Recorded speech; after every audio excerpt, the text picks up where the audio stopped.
Hello and Assalamu alaikum. Ultrascan Diagnostics here. This is the CBCT of the patient that you had requested. The area of interest is the upper right and upper left regions for implant placement. As you can very clearly see, this patient is suffering from severe periodontal disease. This is the upper right 4. The upper right 4 on the transaxial view, we will be able to show you has a periapical radiolucency, is perforating the sinus, and has no bone supporting this tooth. So implant placement on the upper right 4 is absolutely not possible. This is the upper right 5 region. The upper right 5, there is a BDR present here. Around the BDR, we've only got approximately 6 millimeters of ridge width with only 4 millimeters of ridge height. And after this tooth, the root portion is extracted. This remaining portion is going to be absolutely no bone. The bone quality here is D4 because there's no cortical plate and the cancellous bone is very weak. Moving to the upper right 6 region, the upper right 6 region, we again have very limited bone here.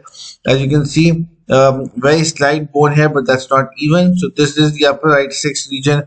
Again, we only have 6 millimeters of width with only 3.8 millimeters of height. Bone quality is D4 here as well. Moving to the upper right 7 region, again, very insignificant bone present here as well.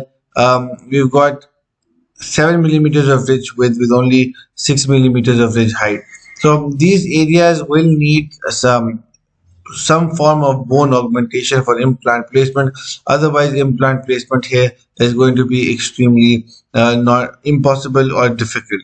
Moving to the upper left, this is the upper left. The upper left 5 is again suffering from severe periodontal disease. Moving to the upper left 6 region, again upper left 6 region, we've got this area where we've got 9 millimeters of ridge width with 6 millimeters of ridge height, extreme sinusitis, but we have to see how much bone is present in a 360 dimension manner. In the upper left 7 region, again no bone is present. We've got a completely flat ridge of 8 millimeters with just 3-4 millimeters of height in the upper left molar region as well.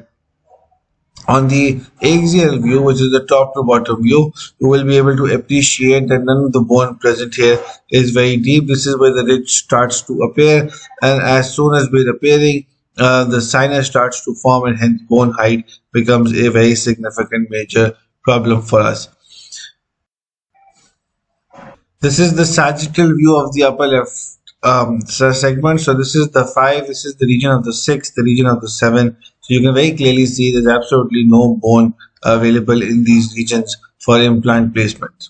Here you can see there's absolutely no bone in either dimension. This is the upper right quadrant. Here you can see the 5, again paper thin ridge here. No significant root, no significant bone available on either segment. So hence implant placement is going to be extremely challenging in these areas until bone augmentation is done.